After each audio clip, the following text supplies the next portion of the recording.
네, 저번 시간에 건물의 미등기 매수인을 상대로 해서 건물 철거 등을 청구할 수 있는지가 살펴봤습니다. 다시 한번 설명을 드리게 되면 우리가 지금까지 물권 변동, 소유권 이전 등기, 소유권 이전 등기를 목적으로 한 매매를 했을 때 그 소유권 이전 등기의 효력이 발생하려면 등기를 해야 했습니다. 186조에 따라서 소유권 이전 등기를 해야만이 물권 변동 효력이 있다. 그리고 187조의 경우에는 별도의 등기가 없다 하더라도 물권 변동의 효력이 발생한다. 이렇게 테마를 가지고 접근했습니다. 그런데 갑자기 이 파트 213조를 공부하면서 건물의 미등기 매수인이라는 어떤 개념을 봅니다. 더더욱 우리가 물권법정주에서 사실상의 소유자라는 개념에 대해서는 인정되지 않는다고 또 배웠습니다. 이렇게 공부한 내용과 기억했을 때 이런 내용이 나온 것을 보고서 이게 뭐지? 하는 생각이 들 수 있는데 일단은 이 건물의 미등기 매수라는 개념은 아무 때나 쓰이는 게 아닙니다. 어떤 경우냐면 소유권 이전 등기의 목적은 지금 건물의 소유권을 넘기는 채권행위 예컨대 매매계약이 유효하게 성립하고 그 매매계약에 따라서 매수인이 매도인에게 매매대금을 전부 지급합니다. 그와 동시에 매도인은 매수인에게 그 건물의 점유를 이전합니다. 다만 등기를 하지 않는 상태입니다. 현실에서는 이런 경우는 드물 겁니다. 그런데 어떤 경우냐면 무허가 건물의 경우에는 등기가 곤란합니다. 하고 싶어도 못합니다. 왜냐하면 건축허가를 받지 않았기 때문에 그러한 경우에 이런 이슈가 생길 수가 있습니다. 그래서 이 건물의 미등기 매수인이라는 개념 자체는 사실상 처분권을 가진 미등기 매수인의 표현이 더 정확한데 이런 어떤 이슈가 됐을 때는 일정한 요건을 갖춘 경우, 즉 누가 보더라도 등기 빼놓고는 뭔가 다 종결된 경우입니다. 그런 전제를 해서 접근하는 것입니다. 그래서 어떤 출발선에 있는지를 먼저 알고 계셔야 합니다. 그렇기 때문에 우리가 채권행위가 있다 하더라도 소유권 변동 효력이 없다, 이중매매에서 그런 파트하고는 좀 충돌될 수가 있는데 사안이 다른 겁니다. 그래서 그 부분을 정확하게 짚고 넘어가야만이 다른 어떤 개념들과 충돌되지 않다는 것 다시 한번 강조하겠습니다. 제가 건물의 미등기 매수 상대로 건물 철거 및 대지인도 청구할 수 있냐. 자, 이 케이스는 뭐냐면 등기를 안 했기 때문에 아직 소유권은 누구한테 있다? 매도인에게 있습니다. 즉 양도인에게 있습니다. 즉 법률상 소유자는 양도인입니다. 그런데 이 매매계획에 따른 매매대금이 전부 지급되고 점유까지도 매수인에게 넘어온 상태입니다. 그래서 우리가 사실상 처분 권한 누구한테 있다? 매수인에게 있습니다. 이러한 경우에 토지의 소유자는 누구를 상대로 해서 213조 등의 반환 청구권을 행사할지가 쟁점이 되는데 법률상 소유자를 원칙으로 하는 게 맞을 겁니다. 그런데 현실적인 필요성 때문에 사실상의 처분 권한을 가진 미등기 매수인에 대해서도 인정하고 있습니다.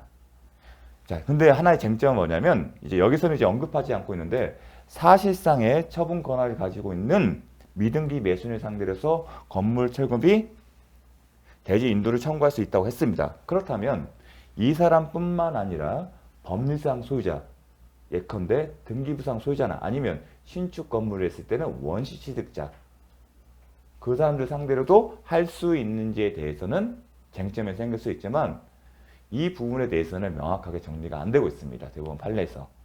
그 이유는 다음에서 배울 부당이득 반환 청구권 때문에 그렇습니다. 그래서 이 파트에서는 사실상 처분 권한을 가지고 있는 미등기 매수인 상대로 건물 철거 및 대지 인도를 청구할 수 있다. 이렇게 기억을 하시고 그렇다면 법률상 소유자는 어떨까? 거기는 아직 정리가 안 됐다. 그 정도로. 물론 1987년의 판결에는 법률상 소유자를 상대로는 할 수 없다. 그런 판례가 있는데 최근에 부당이득 반환 청구에서는 사실상 처분 권한을 가진 미등기 매수인뿐만 아니라 법률상 소유자인 양도인에 대해서도 부당이득 반환 청구권을 행사할 수 있다는 판례가 나오기 때문에 변경될 가능성이 있습니다. 그래서 정리가 안 됐다. 그 정도만 알고 계셔도 될 겁니다. 중요합니다. 자, 다음. 자, 미등기 매수인 상대로. 다음은 어떤 상황이냐? 심화학습에서 부당이득 반환 청구입니다. 부당이득 반환 청구는 이겁니다. 항상 제가 강조를 했죠. 토지가 있고 건물이 있습니다. 소유자가 갑이고 소유자가 을입니다. 항상 토지와 건물의 소유자가 같지 않은 경우에는 뭘 생각해야 한다? 건물 소유자에게 이 토지를 사용할 수 있는 권리가 있는지를 살펴봐야 한다고 했습니다. 문제 주로 수험생 입장에서는 뭐에 포인트 둔다? 사용할 권리가 없다는 겁니다. 건물 소유자에게. 그럴 경우에는 토지 소유자는 방해를 받고 있죠. 일단 건물 자체가 있기 때문에 토지의 점유를 빼앗긴 거나 마찬가지입니다. 그러니까 건물의 존재 자체에서 토지 자체를 사용 수익할 수 없죠. 내가 여기다가 건물을 짓고 싶은데 다른 사람의 건물이 있다. 그럼 방해도 받고 있습니다. 그래서 요거는 방해의 모습이 두 가지의 모습이 있다. 방해의 모습은 기억을 하십시오. 이해를 위해서 점유 자체도 빼앗길 뿐만 아니라 건물의 존재로 인해서 뭘 한다? 사용, 수익 등. 그 다음에 처분권도. 왜냐하면 건물이 있는 상태에서는 타인 소유의 건물이 있는 전체에서는 처분 자체가 쉽지 않기 때문에 소유권의 권능을 행사를 못하고 있는 방해가 있습니다. 그래서 점유로서 방해받는 것은 213조에 의한 반환 청구권 행사고요. 사용 수익 처분의 권능에 제한을 받는 것은 214조 방해의 제거를 청구하는 모습이 될 겁니다. 이런 모습이 구체적으로 된 게 뭐냐면 점유와 관련돼서는 대지를 인도 청구고 사용 수익 처분이 제한되는 것은 214조의 건물 철거의 모습으로 나타난다. 이렇게까지 이해를 위해서 하십시오. 그런 모습입니다. 방해의 모습은. 그런데 지금은 이제 213조와 214조에서 건물 철거 및 대지 인도에 대해 살펴봤습니다. 그런데 추가적으로 뭐가 있냐면 토지 소유자 입장에서는 권한이 없는 갑이 건물을 짓고 있음으로써 토지를 사용하지 못한 손해가 발생했죠. 손해. 그 손해라는 것은 갑의 행위로 말미암아 사용 수익을 못한 겁니다. 그리고 건물은 보통의 경우는 타인 토지라면 사용할 권리가 있어 하는 거고 대부분은 임대차 등 일정한 대가를 지급합니다. 즉 갑은 사용 권한 없이 토지를 사용함으로써 이득을 취득합니다. 이득이 발생하고 손해가 발생합니다. 토지 사용으로 권한 없이. 이게 어떤 구조죠? 쟁점이 부당이득 반환 청구의 문제. 이게 쟁점이 되는 거죠. 물론 손해배상 청구도 청구할 수가 있는데 지금 쟁점은 뭐다? 부당이득입니다. 이 부동산 토지의 사용 수익은 그럼 뭘까요? 보통의 경우는 차임 상당의 금원이겠죠. 임대차. 그게 하나의 구조입니다. 사용 건물 소유자인 갑에게 토지를 사용할 권한이 없기 때문에 여기서 미리 말씀드리면 그런데 이 부당이득 반환 청구는 213조, 214조의 문제는 아니죠. 즉 214조, 특히 213조는 점유 자체에 방해 모습이 점유 자체일 때 그걸 돌려달라는 건데 부당이득 반환 청구는 그런 문제가 아니에요. 214조는 건물이 존재함으로써 소유권의 권능을 제한을 받고 있죠. 그래서 214는 뭡니까? 방해를 제거하는 겁니다. 그 방해 제거가 뭐죠? 건물을 철거하는 겁니다. 방해하지 마! 할 때는 이 건물의 존재자가 방해하는 겁니까? 근데 부당이득 반환, 이득과 손해는 이미 발생한 결과죠. 그래서 이 부당이득 반환 청구는 214조나 213조 문제는 아닙니다. 다음에 214조 공부할 때 방해와 손해 개념에 구별하기 때문에 미리 설명을 드린 겁니다. 그래서 요와 별도로 그동안 이 건물이 철거되기 전까지 건물이 신축되어서 철거되기 전에 기간이 있을 거 아닙니까? 그 기간 동안에 이득에 대해서 이득을 얻었을 거고 그렇겠죠. 건물을 신축하고 철거되기까지 권한 없이 사용했기 때문에 그 기간 동안 토지 소유자는 이제 손해를 보는 구조입니다. 그래서 토지 소유자는 이 손해를 받은 만큼 이득을 얻는 사람 상대로 해서 반환 청구권을 행사하는 겁니다. 그런데 여기서 중요한 쟁점은 뭐냐면 과연 누구를 상대로 해서 부당이득 반환 청구권을 행사할 건지가 쟁점이 됩니다.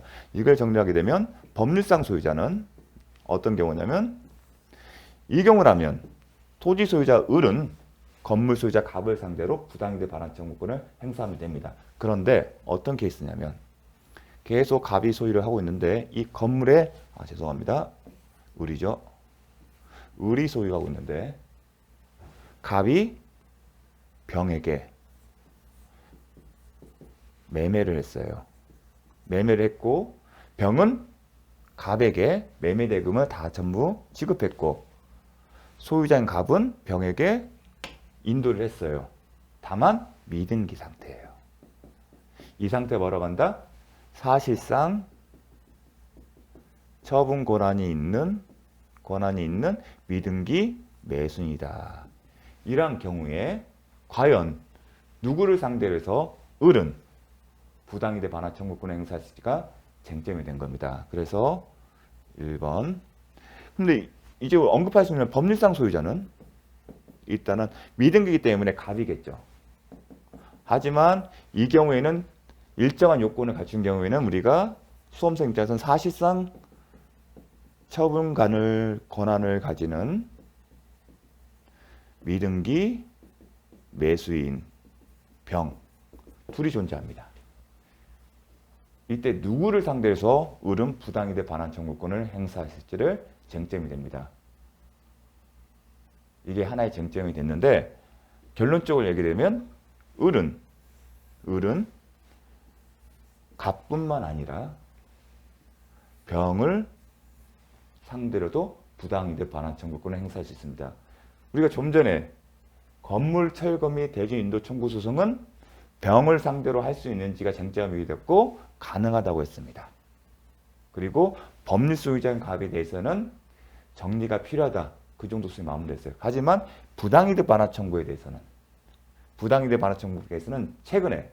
최근에 판례에 따르면 법률상 소유자인 갑뿐만 아니라 사실상 처분 권한을 가지고 있는 미등기 매수인도 행사할 수 있다. 이게 키포인트 하나입니다. 꼭 기억을 하셔야 합니다. 언젠가는 출제가 될 겁니다. 그리고 또 하나 기억할 거는 우리가 시험 범위는 아니지만 그래도 함께 기억해 뭐냐면 그러면 갑과 병의 채무죠. 갑뿐만 아니라 병은 을에게 차임상당, 이 토지의 사용 대가를 반환할 의무가 있습니다. 갑도 을에 대한 의무가 있고 병도 을에 대한 의무가 있습니다. 그 경우에 갑의 의무와 병의 부당이득 반환 의무는 어떤 관계? 부진정 연대다. 요것까지는 기억해 주십시오. 이 개념이 뭔지는 설명을 따로 하지 않겠습니다. 굳이 하지 않겠습니다. 수험생 입장에서. 그래서 부당이득 반환 213조, 214조 문제 했을 때는 이렇게 묻습니다. 출제는 을은 병을 상대로 건물의 철거 및 대지 인도 반환을 청구할 수 있냐? 그걸 묻습니다. 할 수 있다, 없다 갖고 OX를 만드는데 이제 추가적으로 뭐가 나온다? 여기 나올 겁니다. 을은 사실상 처분을 갖는 미등기 매수인이 존재할 경우에 갑뿐만 아니라 병을 상대로 할 수 있는지가 물어볼 거고 그들의 관계는 어떤 관계다? 부진정 연대 채무 관계다. 여기까지 정리할 필요가 있습니다. 자, 정리하겠습니다. 부당이득 반환 청구, 양도인, 법률상 소유자. 표현을 바꾸면 법률상 소유자입니다. 넘겼는데 아직 등기를 넘겨주지 않은 상태입니다. 양수인, 미등기 매수인인데 어떤 요건을 갖는다? 사실상 처분 권한을 가지고 있는 미등기 매수인. 그들 관계는 부진정 연대 채무다. 자, 이해 차원에서 잠깐 의견했습니다. 이거는 침해 부당이득 개념. 우리가 부당이득 반환 청구를 할 때 시험 범위는 아니지만 이젠 부당이득 관련해서 출제가 되고 있고 그래서 민법 총칙 시간에 부당이득에 대해서 살펴봤습니다. 기억나십니까? 부당이득에는 두 가지 유형이 있다. 세 가지 유형이 있는데 두 가지 유형만 저희가 공부를 했습니다. 하나는 급부 부당이득, 또 하나는 침해 부당이득이다. 급부 부당이득은 뭔가 급부를 줬어요. 즉 급부의 원인이 있었어요. 예컨대 매매계약 등 법률행위가 있었는데 그 계약이 무효거나 아니면 취소권을 행사하거나 해제를 말미암아 효력이 소멸되는 경우 그 경우가 급부 부당이득이고 침해 부당이득은 무단으로 누가 점유를 했을 때 침해란 겁니다. 구분의 실익은 뭐냐면 이득과 손해와 상당인과 관계에 대한 어떻게 접근하냐에 있습니다. 급부 부당이득은 그 자체가 이득이에요. 왜냐면 매매 계약된 법률행위의 원인이 있었기 때문에. 그러니까 받은 걸 그대로 돌려주면 되는 거예요. 그럼 침해 비당은 어떤 개념이냐? 여러분이 공부를 좀 더 여기에 관심이 갖다면 요 문장 자체를 정확하게 기억하십시오. 앞으로 침해 부당이 있는 것은 이 개념을 가지고 이해를 하는 겁니다. 그런데 제 강의를 듣거나 아니면 이 문장을 한번 읽고서는 피부에 와닿지 않아요. 제가 여러 번 반복한다 하더라도 처음 듣는 여러분들한테는 난해하게 들 겁니다. 하지만 관심을 갖고 요 문장 자체를 곱씹다 보면 여러분 스스로가 터득할 겁니다. 앞으로 향후 침해 부당에 있어서는 요 개념이 정말 중요합니다. 어떤 개념이면 권리자가 수익자의 침해 행위로 재산을 이용할 가능성, 박탈되었다는 사실 자체로 손해가 있는 것이다. 이용 가능성이 박탈되었던 사실 자체가 손해가 있다는 얘기가 뭐냐면 손해를 받은 사람이 이걸 현실로 어떻게 쓸 수 있냐 그런 것을 묻지 않는다는 겁니다. 가능성이 박탈되는 건 이 사람이 현재 이걸 어떻게 쓰냐, 쓰고 있냐, 실제로 이득을 보는 게 있냐 그걸 묻지 않는답니다. 단지 가능성이 박탈되면 손해가 발생한다는 겁니다. 그렇기 때문에 민종 시간에 했죠. 공용 부분에 대해서 나중에 짚하고 그 중요합니다. 공용 부분에 대한 무단 점유에 따른 침해 부당 이득에서 설사 공유자들, 구분 소유자들이 그 부분을 실질적으로 활용할 가능성이 없거나 아니면 임대를 할 수 없다 하더라도 손해 발생. 그러니까 현실적으로 손해를 따져봤을 때 현실적인 손해 발생이 있을까? 그런 캐스처 마크가 있다 하더라도 가능성 자체가 박탈 그 자체가 손해이기 때문에 손해 인정할 수 있다. 그런 논리 배웠었습니다. 만약에 기억이 안 나시면 한번 다시 보십시오. 가능성이 있다는 자체로 손해가 있는 것이다. 따라서 그럼 부당이득에 반하는 무자는 이 같은 침해 상태를 지배하고 있는 자다. 이용 그래서 포인트는 이용 가능성이고요. 여기 오타인데 그 다음에 반환 의무자는 지배자라는 겁니다. 그렇다면 건물 소유자가 미등기 건물의 원시 취득자이고 아까 제가 미등기 상태로 미등기 매수인이란 사실상 처분과정의 미등기 매수인이 현실에서 발생하는 일은 거의 없는데 어떤 경우였죠? 건물을 신축을 했어요. 근데 무허가 건물이에요. 근데 건물은 원시 취득의 경우 건물의 신축과 동시에 187조에 따라서 별도의 등기가 없더라도 뭐다? 소유권을 취득합니다. 따라서 무허가 건물의 소유자는 소유자예요. 그 사람이 매매를 했어요. 그러면 어떻게 하죠? 자기가 건축물 대장을 만든 다음에 허가를 받지 않았기 때문에 건축물 대장은 아직 없는 겁니다. 건축물 대장을 만들어서 등기부를 만들고 등기부를 만들어 보존 등기를 한 다음에 매수인에게 이자 등기를 해줘야 합니다. 근데 아직 그 단계가 안 된 겁니다. 그 단계의 원칙 취득자며 그 건물에 관해 사실상 처분권을 보유하게 된 양수인이 따로 존재하는 경우 그러니까 사실상의 처분 권한을 가진 미등기 매수인이 존재하고 법률상 소유자가 존재하고 즉 같지 않는 경우 그 얘기입니다. 그 경우에 원시 취득자도 원시 취득자는 양도인이죠. 그리고 애초에 소유자 아닙니까? 법률상 소유자 양도인은 부당이득 반환 의무 진다. 법률상 소유자인 그러니까 매도인, 양도인이죠. 양도란 개념은 채권행위든 법률행위를 제가 얘기를 했습니다. 혼동하지 마십시오. 그러니까 채권행위가 있어서 뭔가를 넘겨준 겁니다. 즉 물권 변동 효력이 발생하려면 등기가 있어야 하는 180조의 법률행위에 해당되는 건데요. 이 사람도 부당이득 반환 의무 진다. 그 얘기가 뭐냐면 자 아직 등기를 넘기지 않았기 때문에 이 사람이 법률상 소유자예요. 그럼 이 사람은 자기가 보존 등기를 한 이후에 제3자의 매각할 수가 있습니다.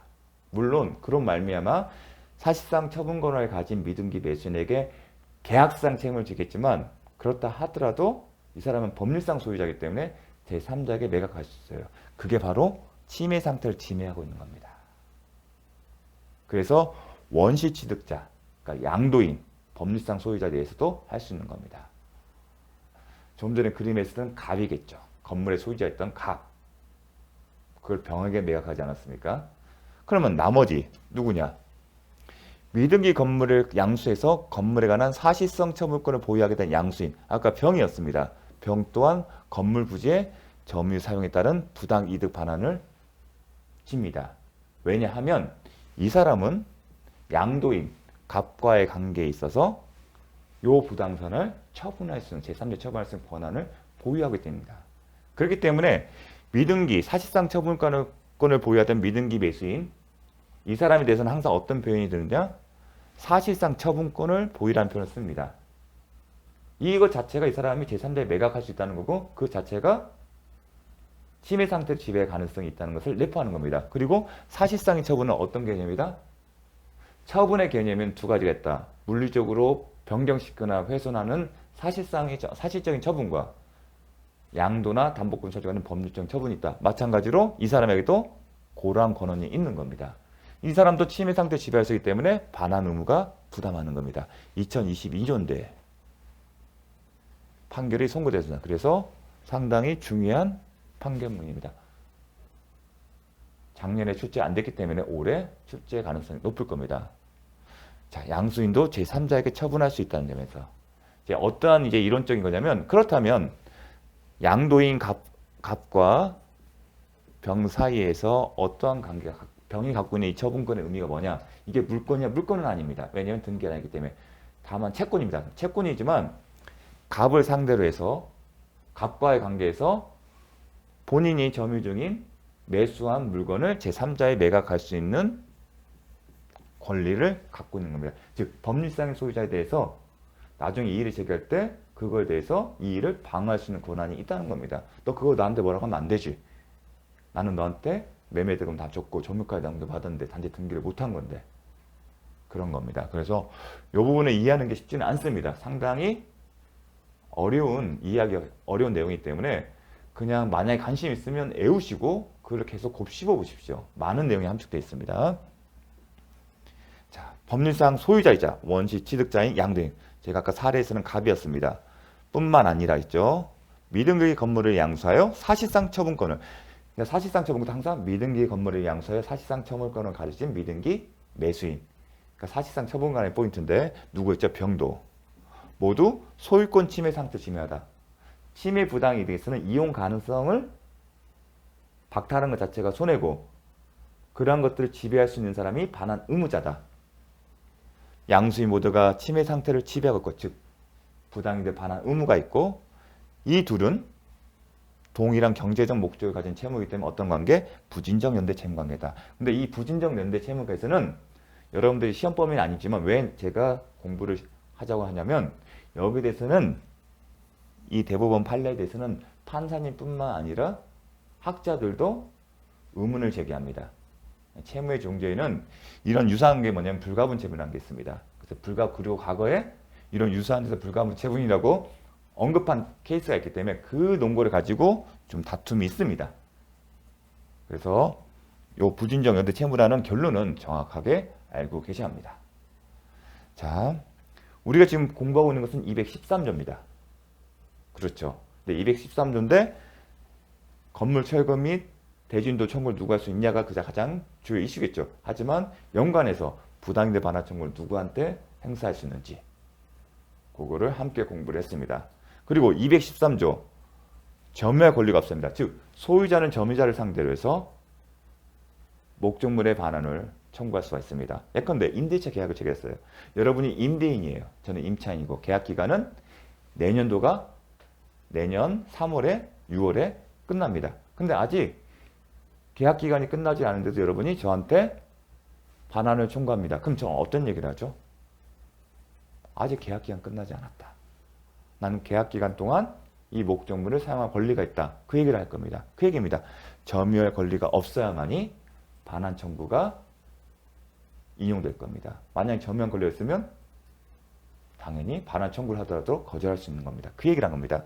그리고 점유할 권리란 널리 점유를 전당할 수 있는 모든 법적 침이다. 즉 제가 예를 든 것은 계약에 따른 권리를 주장했습니다.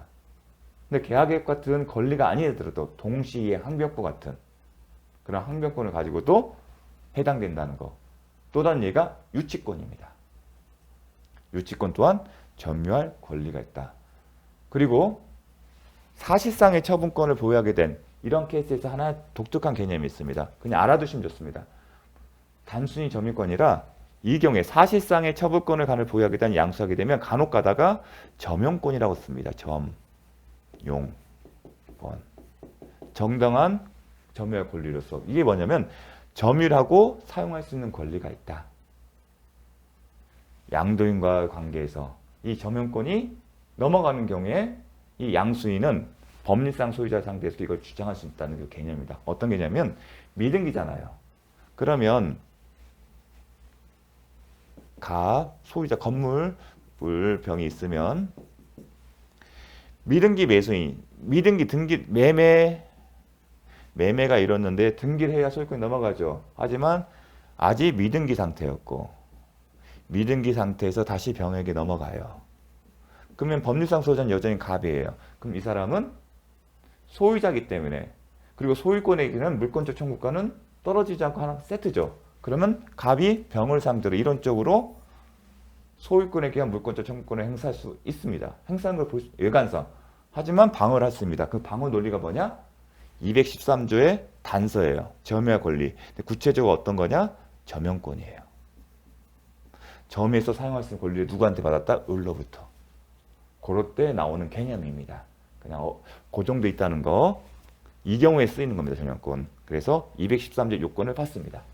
소유자, 점유자, 점유할 권리가 없고. 상당히 중요한 파트입니다. 자, 잠시 쉬었다가 보도록 하겠습니다.